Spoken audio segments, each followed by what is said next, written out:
The call came in at 6:47 on a Tuesday morning, the kind of gray dawn that makes everything look washed out and lifeless. Detective James Carter had been awake for 3 hours already, nursing his third cup of coffee and reviewing case files that seemed to multiply overnight like some kind of bureaucratic plague. 22 years on the force had taught him that the early calls were never good news. Rich people didn't dial 911 at dawn unless something catastrophic had shattered their carefully constructed worlds. The address alone told him this would be complicated. 15 Evergreen Heights Drive. He knew that street. Everyone in the city knew that street. It was where the kind of money that bought silence and influence lived behind iron gates and manicured hedges. Marcus Ashford's estate. Carter had seen the man's face in the business section often enough, that sharp jawline and cold eyes that seemed to calculate the worth of everything they looked at. 62 years old, self-made billionaire, 3 failed marriages, a reputation for crushing competitors without mercy. When Carter arrived, the mansion loomed against the pale sky like something out of a Gothic novel, all sharp angles and dark windows. The front door stood open, and a young officer he didn't recognize was talking quietly into his radio. Inside, the air smelled of expensive wood polish and something else. Something metallic and wrong that made Carter's stomach tighten. He'd smelled death enough times to recognize it immediately, even when it tried to hide behind luxury. Marcus Ashford lay at the bottom of the grand staircase, his body twisted at an angle that made Carter wince. The marble steps gleamed above him, each one probably worth more than Carter's annual salary. The dead man wore silk pajamas and a robe that had fallen open, revealing a pale chest marked with old surgical scars. His eyes were open, staring at nothing, and a dark pool of blood had spread beneath his head like a grotesque halo. Victoria Ashford sat in the living room, wrapped in a cream-colored cashmere robe that probably cost more than Carter's car. She was 34, blonde, beautiful in that carefully maintained way that required personal trainers and expensive dermatologists. Her hands shook as she held a glass of water, but her eyes were dry. Carter had learned long ago that people processed shock differently. Some screamed, some went silent, some seemed almost calm. Victoria fell into the last category, and something about that calmness bothered him. "Mrs.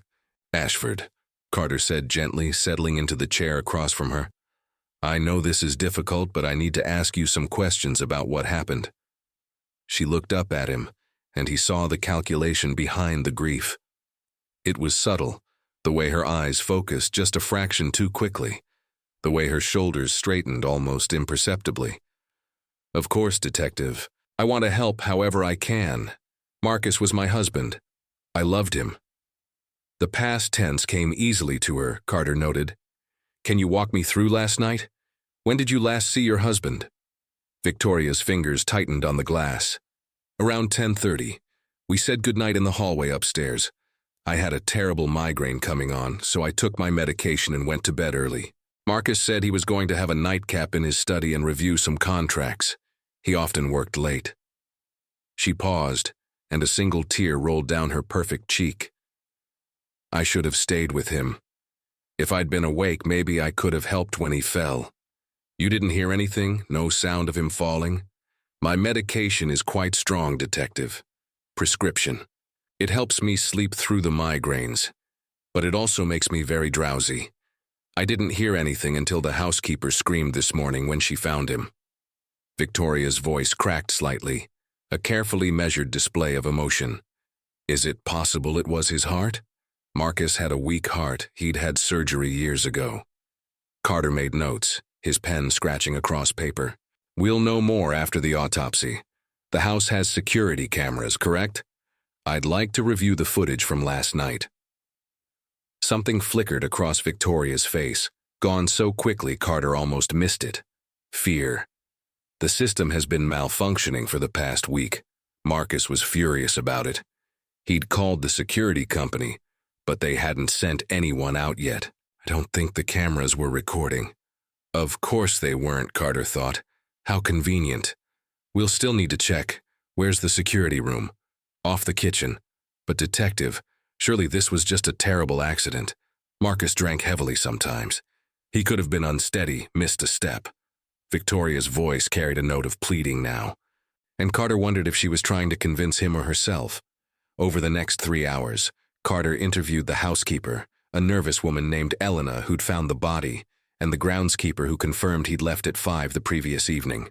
Both seemed genuinely shocked. Neither had heard or seen anything unusual. The house was too large, the walls too thick, the staff quarters too far from the main staircase. The preliminary examination by the medical examiner added another layer of complexity. Blunt force trauma to the back of the head, consistent with a fall, Dr. Patricia Chen told Carter, crouching beside the body. But look at his hands, James. Defensive bruising on the forearms, and these marks on his shoulders, they're fresh, less than 12 hours old. Could he have gotten them from the fall? Chen frowned, her gloved fingers gentle as she examined the bruises. Possibly, but they look more like grip marks, like someone grabbed him, hard. Carter felt the familiar tingle at the base of his skull, the one that told him a simple accident was about to become a homicide investigation. What about time of death? Based on body temperature and rigor mortis, I'd estimate between midnight and 3 a.m. We'll narrow it down with the autopsy. The security room was exactly where Victoria had said it would be, a small space lined with monitors and recording equipment. Carter's technical specialist, a young woman named Sarah Kim who could make computers confess their secrets, spent 2 hours working through the system. Carter watched her face cycle through concentration, frustration, and finally, triumph. The system wasn't malfunctioning, Sarah said, her fingers flying across the keyboard. Someone manually disabled the recording function at 10:42 p.m. But here's the thing about these high-end systems, Detective. They have backup protocols. Even when the main recording is disabled, the system takes snapshot images every 30 seconds and stores them in a separate encrypted partition. Most people don't even know that feature exists. Carter felt adrenaline spike through his veins. Can you access them? Already did, and Detective, you're going to want to see this. The images loaded slowly, grainy snapshots that appeared on the screen like fragments of a broken mirror. 10:45 p.m. showed the grand entrance hall empty. 11:30 p.m., the same. Midnight came and went with no movement. Then at 2:13 a.m., a figure appeared in the frame captured by the camera covering the side entrance. It wasn't Victoria Ashford. Carter leaned closer, his pulse hammering. The figure was male, young, wearing dark clothes. The image quality wasn't perfect, but it was good enough to see the panic on the face, the way the person kept looking back over their shoulder. And it was good enough for Carter to recognize who it was from the family photos he'd seen throughout the mansion. Ethan Ashford, Marcus's 19-year-old son from his first marriage. Run through all the snapshots, Carter ordered. I want to see everything from 10 p.m. until 6 a.m. The story the images told was fragmentary but damning. 11:58 p.m. showed Ethan entering through the front door. 1:42 a.m. captured a blur of movement near the staircase, two figures that could have been arguing or struggling. 2:13 a.m. showed Ethan leaving, and at 2:47 a.m., a snapshot caught Victoria standing at the top of the stairs looking down. She stood there for a full minute based on the sequential images, just watching, before turning and walking away. Carter's mind raced through the implications. Victoria had lied about being asleep. She'd been awake, she'd been watching, and she'd done nothing. But Ethan, the son, he was the one who'd left the scene. He was the one who'd fled into the night while his father lay dying or dead at the bottom of those marble steps. Finding Ethan took less time than Carter expected. The kid hadn't run far, just to his apartment downtown, a modest place that his trust fund paid for. When Carter knocked on the door with two uniformed officers behind him, Ethan opened it immediately, as if he'd been waiting. He looked like he hadn't slept, his eyes red-rimmed and hollow, his hands trembling as he gripped the doorframe. "Detective Carter," Ethan said quietly. His voice was hoarse, destroyed by either crying or screaming or both. "I wondered when you'd come." They sat in the small living room, and Carter watched the boy. Because that's what he was really, just a boy despite being legally an adult, struggled to find words. Ethan's whole body shook, and tears streamed down his face unchecked. This wasn't the composed mask Victoria had worn. This was raw, unfiltered anguish. "Tell me what happened last night," Carter said, keeping his voice neutral but not unkind. Ethan buried his face in his hands, his shoulders heaving with sobs that sounded like they were being torn from his chest. "I killed him. Oh God, I killed my father." The confession hung in the air like smoke. Carter exchanged glances with the other officers, then leaned forward. "Ethan, I need you to tell me exactly what happened. Take your time." The story came out in fragments, broken by crying and long pauses where Ethan seemed to fold in on himself. "I went to the house around midnight. I needed to talk to him about something important, something I'd been trying to tell him for months. The gate code hasn't changed since I was a kid, so I let myself in. I found him in the study, drinking scotch and working like always. He barely looked up when I walked in. What did you need to talk to him about?" Ethan's laugh was bitter and broken. "I needed to tell him I'm gay. I needed him to know, to accept it, to just see me for who I actually am instead of who he wanted me to be. I'd been dating someone wonderful, and I wanted my father to meet him. I thought maybe if he just saw how happy I was, he'd understand." Carter felt a familiar ache in his chest. 22 years of this job, and the cruelty people inflicted on each other never got easier to witness. How did he react? He looked at me like I was something disgusting he'd stepped in. Ethan's voice dropped to barely a whisper. He said I was a disappointment, an embarrassment, a stain on the Ashford name. He said he'd always suspected I was weak, but he didn't realize how perverted I was. Those were his words. Perverted. The room was silent except for Ethan's ragged breathing. He stood up and started shouting about how he'd cut me off completely, how he'd make sure everyone in our social circle knew what I was, how I'd destroyed any chance of a respectable life. He said he'd rather have no son than a gay one. He said I made him sick. Where were you when this was happening? In the study at first, then we moved into the hallway. I was begging him, detective, begging him to just listen, to try to understand. I followed him to the stairs, still trying to reach him, to find something human behind all that hatred. He turned on me at the top of the stairs and raised his hand like he was going to hit me. He'd never hit me before, never, but the look in his eyes was murderous. Ethan stood abruptly, pacing the small room like a caged animal. I put my hands up to protect myself and I pushed him. I didn't mean to push him hard, I just wanted him away from me. Wanted him to stop looking at me with such disgust. But he was drunk and he was unsteady and he just went backward.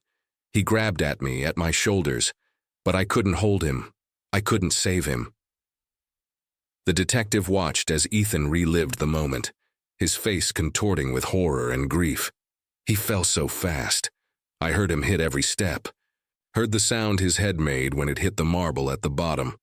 I ran down the stairs, and he was just lying there, bleeding, staring at nothing. I checked for a pulse, but my hands were shaking so badly, I couldn't tell if I felt anything. I should have called 911, I should have tried to help him, but I panicked, I ran. You left through the side door. How did you know? Security cameras. They captured you leaving at 2:13 a.m. Ethan collapsed back onto the couch, fresh sobs racking his body. I didn't know they were working. Victoria told me the system was down. She said I had time to think about what to do. Carter's entire focus sharpened. You talked to Victoria when? Right after it happened. She must have heard the noise because she came out of her room and saw me standing at the top of the stairs, saw my father at the bottom. I thought she'd call the police immediately, but she just stood there, calm as anything, and asked me what happened. I told her everything, told her about the fight, about pushing him. She looked down at Marcus for a long time, and then she looked at me and said I should leave. She said she'd handle it. The pieces were clicking into place in Carter's mind, a puzzle revealing a picture much darker than he'd initially imagined. What exactly did she say? Ethan's voice was hollow now, drained of emotion by exhaustion and confession. She said the cameras were offline and no one else was awake. She said I should go home. Take a shower and act normal.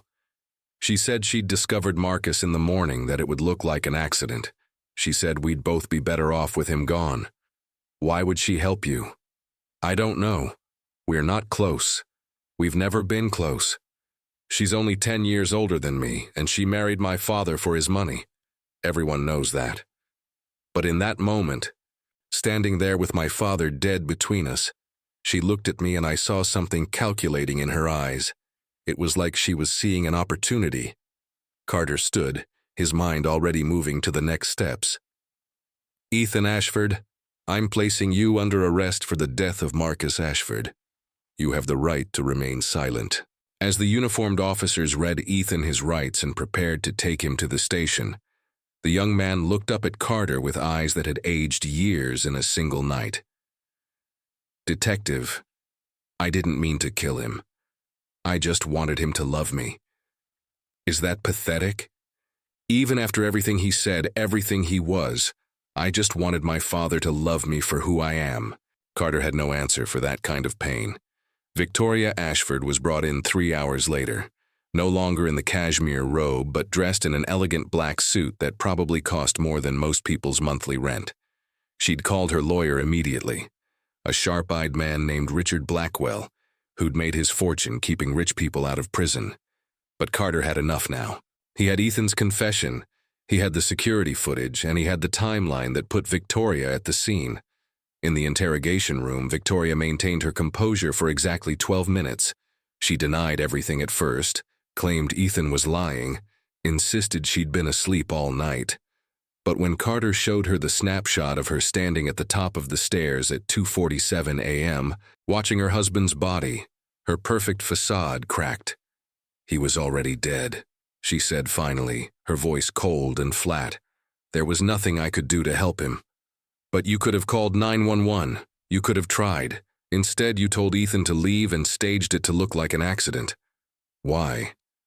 Victoria's laugh was harsh and brittle. You want to know why, detective? Because Marcus Ashford was a cruel, controlling bastard who made my life a calculated misery for 6 years. Because 3 days before he died, he informed me he was changing his will. 90% to charity, he said, to burnish his legacy. He was leaving me with barely enough to maintain the lifestyle I'd earned by putting up with his endless demands and casual cruelty. She leaned forward, and Carter saw the rage burning beneath her polished exterior. He was cutting Ethan out too, his own son, all because the boy had the audacity to be himself instead of the heir Marcus wanted. So when I saw Ethan standing there, terrified and broken, and I saw Marcus dead, I made a choice. With the old will still in effect, Ethan gets 50% and I get 50%. Marcus doesn't get to punish us from beyond the grave. So you conspired to cover up a homicide for money. I seized an opportunity. There's a difference. Victoria's smile was cold. And detective, it would have worked if your cameras had actually been disabled like I thought. Technology betrayed me in the end. How ironic. The lawyer tried to stop her from talking, but Victoria seemed beyond caring now, as if confessing was its own form of liberation. You think I'm a monster? Marcus Ashford built his empire by destroying smaller companies, by driving competitors to bankruptcy and suicide.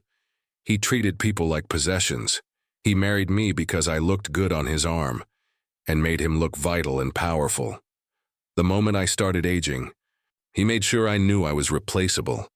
You want to judge me for seizing one moment of control in a life he'd made into a gilded cage? Carter stood, signaling to the officers waiting outside.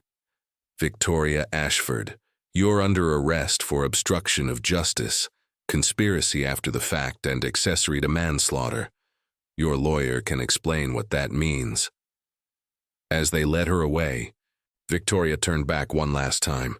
We were all his victims, detective. Ethan and I just got free sooner than we would have otherwise. Don't pretend you're sorry he's dead. No one who knew him will be. The case closed within a week. Ethan Ashford was charged with voluntary manslaughter, his lawyer arguing the death was the result of a heated confrontation and defensive action, not premeditated murder. Victoria faced multiple felony charges for her role in covering up the crime. The mansion on Evergreen Heights Drive sat empty, its cameras still recording faithfully, bearing silent witness to the aftermath of greed, cruelty, and desperation. Carter visited Ethan once before the trial, finding the young man in a holding cell, staring at nothing. "How are you holding up?" Ethan looked up and Carter saw something different in his eyes now. Not peace exactly, but perhaps a kind of grim acceptance. "My lawyer says I'll probably get 8 to 12 years. It seems like forever, but also not long enough. How do you measure the price of your father's life?" "Your father made choices too, Ethan. The choices that led to that night. Does that make it better? Does that make me less of a killer?" Ethan's voice was soft, almost wondering. "I keep thinking about that moment at the top of the stairs. If I'd just walked away, just left him there drunk and hateful, he'd still be alive. But I also think about all the years I spent trying to make him proud, trying to be someone I wasn't, slowly suffocating under the weight of his expectations. When does self-defense begin, detective? When someone raises their hand to hit you, or years before? When they start killing who you really are?" Carter had no answer for that either. Justice, he'd learned over 22 years, was a lot messier than the law pretended. Right and wrong weren't always clearly defined, and sometimes everyone involved was both victim and perpetrator in their own way. The trial would determine Ethan's legal fate and Victoria's, but the real verdict, the one that mattered, would be written in the years they'd spend living with what they'd done and why they'd done it. The mansion would be sold, the fortune divided among lawyers and creditors, and whatever distant relatives emerged to claim their piece. Marcus Ashford's empire would crumble, his name eventually forgotten, except in cautionary tales told in business schools. And somewhere, captured forever in digital snapshots, a figure walked away from a dying man at 2:13 in the morning, while another figure watched from above, calculating odds and opportunities even as death settled over marble floors. The cameras never lied.